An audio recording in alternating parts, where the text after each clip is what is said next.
aura un lit double en bas et un lit seul en haut, mais il sera contre la fenêtre parce que je ne peux pas que vous ayez accès à cette fenêtre.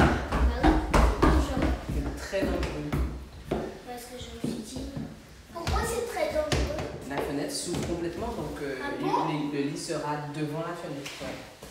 La fenêtre sera complètement condamnée pour que vous ne puissiez pas l'ouvrir. Bon, vous venez, on a des choses à ranger. Non, c'est exactement pour ça. L'expatriation, c'est vraiment une expérience magique pour plein d'autres raisons que celles auxquelles on pense au début. La première des choses, c'est que être expatrié, en tout cas pour nous 5, ça rend humble. Moi, je suis convaincue que l'humilité, c'est la base de toutes les grandeurs.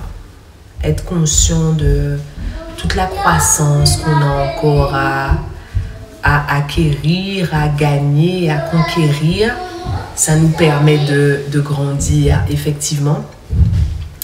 Et être expatrié donne vraiment cette sensation-là, la sensation de recommencer tout.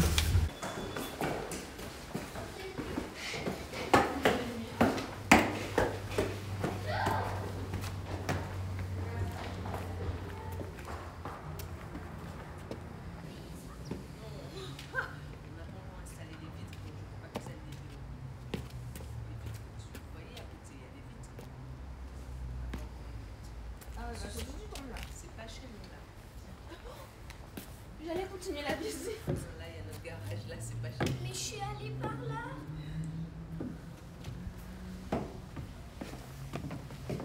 Ça, c'est toi.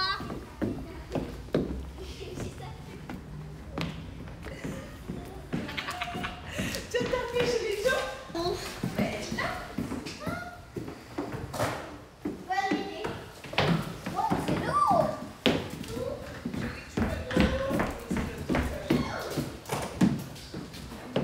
Que ta tête ne tourne plus. Les filles, vos sacs, il faudra aller les prendre et les mettre dans ma chambre, dans mon dressing.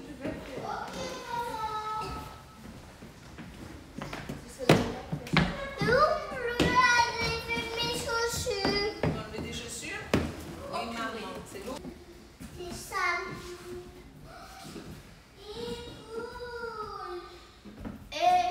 Elle fonctionne si on l'allume. Les petites choses auxquelles on ne pense pas, les petites choses qui sont automatiques, prennent une ampleur complètement différente quand on n'est pas chez soi. Alors, un truc qui, moi, me surprend chaque fois qu'on est en Amérique du Nord, c'est le placement des feux. En territoire francophone, français en tout cas, on sait que les feux sont là et on va les voir. Et là, s'habituer au fait que les feux soient en face, s'habituer au fait que parfois ce soit rouge, mais qu'on ait quand même le droit de tourner.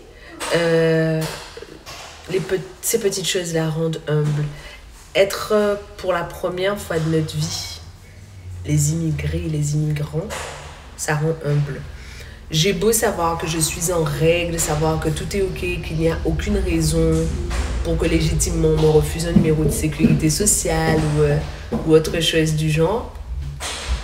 Je fais pas ma maline quand je vais au bureau de l'administration je fais pas ma maline quand je vais au bureau de l'administration pour demander mon numéro de sécu. Donc c'est magique de vivre des expériences qui nous font nous rappeler l'immensité de ce qu'il y a autour de nous, qui nous font nous rappeler à quel point plus nous sommes humbles et plus nous pouvons embrasser notre puissance. C'est parce que je suis à l'aise avec mes vulnérabilités et mes grandeurs que je suis en mesure de vivre ces challenges-là. Et puis, je trouve que l'expatriation permet de pratiquer la gratitude au quotidien. En tout cas, pour nous, c'est le cas. J'ai jamais eu à me poser de questions sur mon toit, sur le fait d'être logée. Et pour la première fois en arrivant au Canada, j'avais aucun doute sur le fait que je trouverais une maison. Mais quand j'allais la trouver, qu'est-ce qu'on allait me demander? On m'a demandé de payer jusqu'à 1 an de loyer dans certaines des maisons que j'avais repérées. Donc, qu'est-ce qu'on allait me demander? Est-ce que cette maison conviendrait, me permettrait de loger mes 4 enfants et de préparer la venue de mon chêne majestueux? Et est-ce que cette maison correspondrait à notre mode de vie? J'ai besoin de lumière pour être heureuse. J'ai pas besoin de beaucoup de choses, mais j'ai vraiment besoin de lumière. Et c'est très culturel, le rapport à la lumière. Donc, du coup, quand on déménage, on est à la maison, on est dans la gratitude du fait d'être à la maison. C'est pareil, j'ai jamais eu à me poser de questions pour me véhiculer parce que j'ai toujours eu une voiture. Et puis là, je n'ai une voiture que depuis hier. Et vous vous rendez pas compte à quel point c'est important jusqu'au jour où vous devez aller chercher vos enfants à l'école et où, comme d'habitude, vous appelez le taxi et où le taxi ne vient pas. Vous attendez 50 minutes un taxi et vous vous dites, mon Dieu, Seigneur, si j'avais commandé le taxi 50 minutes plus tard, il serait arrivé encore 50 minutes après et j'aurais pas pu être à l'heure pour récupérer mes enfants qui comptent sur moi, qui connaissent personne ici. Et du coup, pour la première fois, quand j'ai mis le contact de la voiture, je me suis dit, waouh, je suis reconnaissante d'avoir une voiture. Et c'est comme ça pour à peu près tout. On se dit ça pour tout. On est reconnaissant pour un truc aussi banal que prendre les repas à la maison, préparer les repas à la maison. Pendant 1 mois, ça a été la course. On a commandé à manger ou on est allé chercher à manger. Le repas qu'on prépare avec les courses qu'on a faites a une toute autre saveur. Et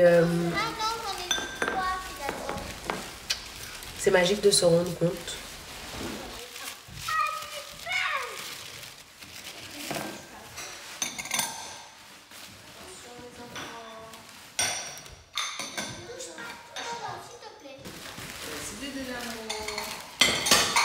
Faut pas aller trop vite, hein, Chouchou? Oui. Désolée.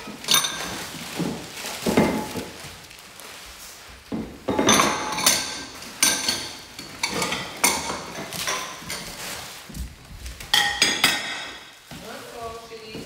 Zouzou, il faut que tu en prennes moins. Tu les prends. Ah, mon cul,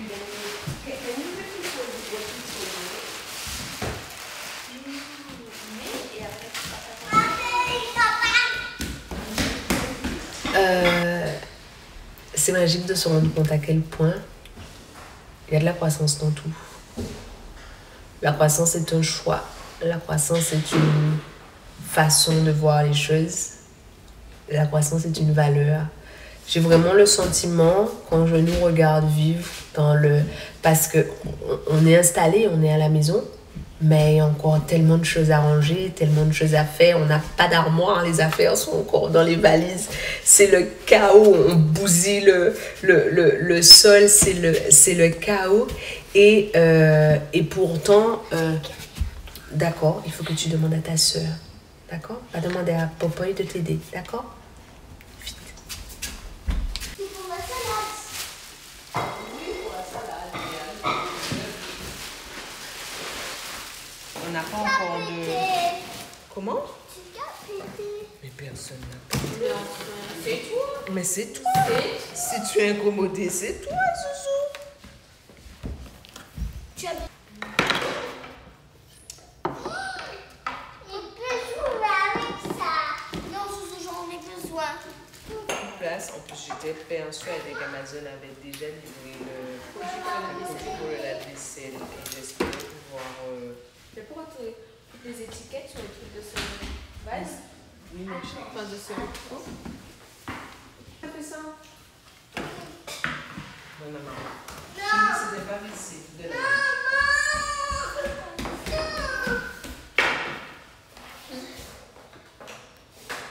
Isaïe.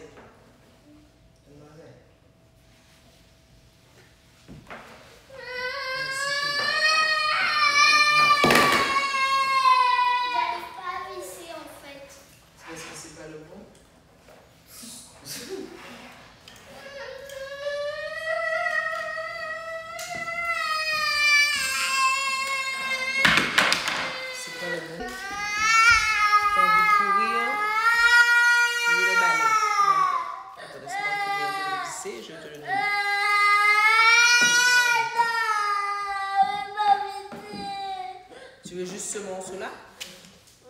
On en a besoin pour... Est-ce que tu peux m'aider, s'il te plaît?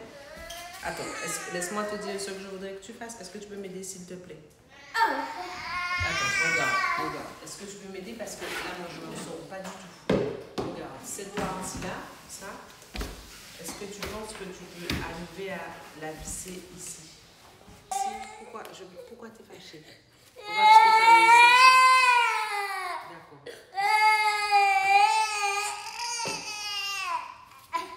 Toi, ce que tu veux, c'est ça? C'est ça? Laisse-moi t'aider, j'ai compris ce que tu veux, c'est ça? Du tout. Non. Est-ce que ça te va? Est-ce que ça te va? Oui? Oui? Et maman? On arrête de pleurer? Qu'est-ce que je peux faire pour toi? C'est quoi ce principe? Quand on va rentrer, d'accord? D'accord?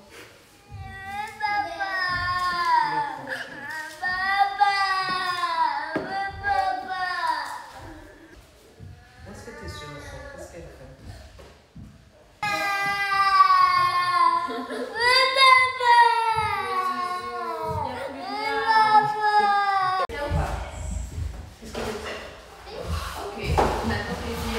J'ai pas compris en fait. On va t'expliquer. On les attend. T'as vu? On voit les arbres, les voitures et tout ça?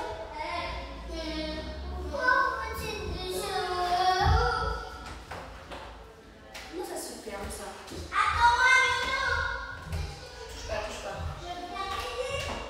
pas. Matos est là. Oui, avant le jus, il y a... Les médicaments. Yes, les médicaments. C'est du jus de C'est bon? tomate? Non, c'est du jus de lait, chérie. Ah.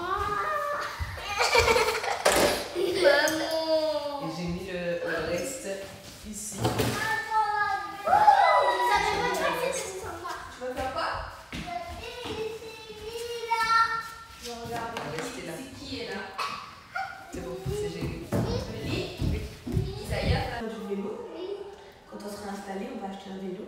On va aller faire du vélo là. Ça te va? On a encore tellement de choses à ranger, etc. que je me dis, l'expérience qu'on vit, chacune des toutes petites choses, chacune des toutes petites étapes qu'on franchit, nous rend plus grands, chacun en tant qu'individu, et nous rend plus balèzes, tous, en tant que famille. Et tous. C'est-à-dire que même mon chêne majestueux qui est à 20 000 km, on a tous le sentiment qu'on grandit ensemble, que notre amour grandit conjointement. Ça a quelque chose de magique de voir qu'on a toujours le choix de ce qu'on va faire, des expériences qu'on vit. Et voilà. Bon, je viens de vivre un truc de... Oh, c'est moi? Oh là là.